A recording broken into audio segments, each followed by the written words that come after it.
So I had somebody ask about how I did the dashboard. Obviously, it's already done. Didn't really take a video at the time of it happening, but I figured I'd do a quick recap. As far as removing the dash, of course, I got a dash carpet. You pull that out of the way. For the Mighty Max specifically, there are 4 screws to get the shroud out. You can actually see one of them sitting right here. We got one. Second one lives over here. You can kind of see it there. And then the other 2 are behind these 2 plates here. One for your, get my light. There we go. One for the hazard. And then the other is kind of a dummy plate. That dummy plate, if you didn't already know, at least on the Mighty Maxes, every once in a while you might get a service engine light. I don't remember what the interval is for that going off, but if that ever goes off, the switch to reset it is actually under this dummy plate. So I'll show you that. I can open my Swiss Army knife one-handed. So just pop this cover off. And if you need to reset the light, there's a switch. You can just see it in there. Otherwise, this brass screw right there, back that out, and then pop this cover off. You unplug it, and then you can get to the screw as well. So here's the shroud removed. There you go. Get the light in the right place. The hazard switch just pops off. Single button right there to kind of press to slide it off. And then, like I said, this sort of just stays in place. Just try not to push it back behind, and then you got to fish it out. You've got 1, 2, and then up there 3 and 4 screws. And then the dash assembly slides towards you. There's a plug on the back that I'll show you with one. I have a spare that's out of the truck. So I'll show you how the plug looks on the back side of that. Because again, I don't have to pull this. And then, install will be the reverse. So next, I'll show you how to actually, or how I pulled this apart, got the plate out, and then how I actually designed and set up the whole shebang. So here's the spare dash I mentioned I had. As far as the back of it, I'm going to be honest, I apologize. I don't remember exactly what the plugs look like, but there was one here, one here. There we go, sorry. One here, and then a cable for the Speedo. I don't remember exactly what it was to unplug these, because like I said, this is just a spare one, but I mean, it really, I'm pretty sure there's a finger to pinch and pull here, and then this did have kind of its own little quick release as well. Looks like there was actually a ground plate. I don't remember that, but careful, there's a little ground wire right there, just a spade connector, you'd pop that off. Third plug. So 1, 2, 3, Speedo cable, and ground plug.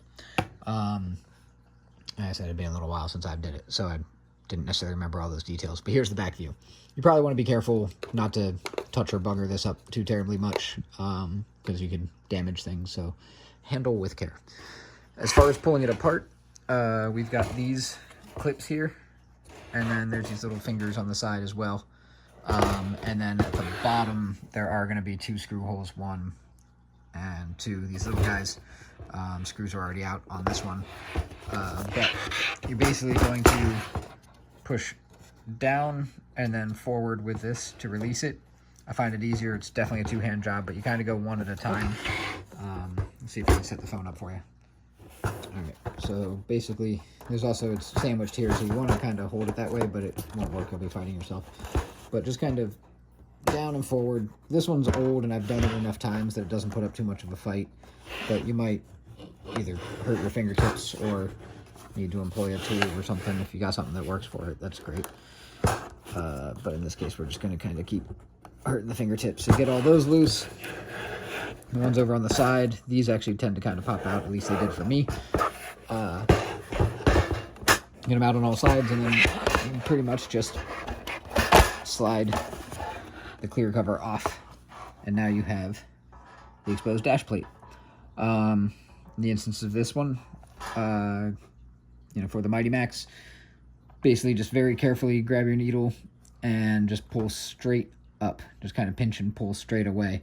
If you've ever taken apart a clock, it's the same idea. It's just a little metal pin that this slides on. And then, of course, when you go to put it back on again, you want to make sure that it's nice and straight, starts where you want it to start, level and all that. Behind that, there were two little screws right here. I believe they were Phillips, if I remember correctly. Again, they're missing in this instance. But you back those out, and then, with a little bit of carefulness, you can slide the plate out. Kind of cool looking at the inside of this thing. Oh, there's one of my screws. So I do still have those. There you go. Tiny, tiny little things. They're just stashed in here. You know, in my case, I did end up redoing the gauges as well. So I basically just put, you know, a solid piece of vinyl over top of this and then laid the graphic down on top. The nice thing with that, these were a little bit raised. So when I started with the single layer of vinyl on top, I was actually still able to just kind of very faintly see where it was raised, where these marks were. So when I put down the new sticker with the new, you know, full and empty and hot and cold and all that, I was actually able to see where to place them pretty well. But next we're going to talk about how I actually designed those using my Photoshop skills and got it converted into a plate here. I will say briefly that I went through a couple ideas of how to actually cover the plate, and all I ended up doing was taking a sheet of vinyl, you know, like the Cricut style vinyl, whatever, and just laid it over top, and then used an X-Acto, like a razor blade, to just cut everything out carefully. That was really the easiest way for me to just cover this with one solid color to start. But as far as the details, here's how I did that. So here's where some people may disagree with my methods. Maybe I did it a good way, maybe I didn't. Different things work for different people, but I started with an app called UDoodle. It's kind of like Microsoft Paint, but for an iPhone. Took an image of the dash plate as flat and level as I could, and I'm going to speed through the process a little bit here so you're not bored watching me this whole time, but basically I just took a brush and put a dash on every dash. You can change the sizing and stuff like that. So bam, and again I'm going to kind of just give you the rush version of it right now so you can get an idea of what I did here. So marked all of these, and then I also went ahead and marked the center and the two mounting holes. Once I had that, I did also end up marking all the little, but again, we're just doing a speed run so that you can get an idea. Took my scissors, outlined, cut that, give myself a blank sheet,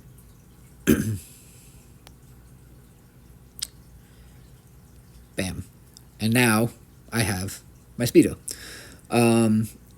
Basically, it doesn't really matter at this point what size I save it. I just made it into something that fit. And what I did from here was I saved this as a photo, and then I loaded it into, in my case, the Cricut design space. I have a Cricut cutter, so that's what I used to cut the vinyl. The next step was a very important one. I measured basically from this outer edge of the 5 dash to this outer edge of the 105 dash. Don't remember what it was off the top of my head, but measured what that was. And then when I put the image into the Cricut software to actually cut the vinyl, I made sure that the width, I made sure that it was, you know, that was the very edge of the image to be cut. And then I made sure that it was the exact same width. And what that did is it gave me this accurate arch with all of the hash marks in the correct spot. Once I was in there, I also started playing around. That's why now I have stars instead of... Originally, I was wondering about putting the numbers as stars, played with a couple of different ideas, and ultimately just landed on making the fat dashes stars. And then I think I skipped 2 and then a star, if I remember correctly. So as I mentioned earlier, for the gauges in the back, I just ended up putting a piece of black vinyl just to cover everything up. And then I used the same method. I took a nice flat photo of the stock gauge, put the markings where I needed the markings to be, and then chose my different, this I just went with a different font. This I went with Rocket Fuel and Moon, because why not? Put a cool sticker on there, just got that off of Etsy, little holographic Starfire. And then the I love yous were from the wife and the kid, just to add a little personalized touch to it as well. But there you go. You know, I guess the meat and potatoes of it, there's a little bit of a how-to on the removal of the dash if you own a Mighty Max specifically, but really all it came down to was getting a nice photo of the dash plate itself once I had it out. Covered the whole thing in vinyl, trimmed out all the edges, and then the big trick was, you know, basically drawing over the image and then measuring out the distance.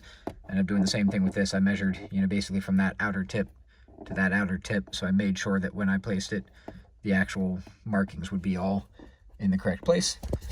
And then once you put it all back together, you have yourself a cool dashboard. I did happen to notice the speedo doesn't read correctly when there were numbers, so I just know for a fact that top dead center is 50, and I got 5-mile-an-hour increments. And honestly, I don't drive that fast in this thing in the first place. It's a slow old pickup truck, so it does well enough for me to just kind of remember approximately what speed I'm going, and I think it looks super cool and adds to the overall style that I got of the truck. Thanks for watching. Let me know what you think.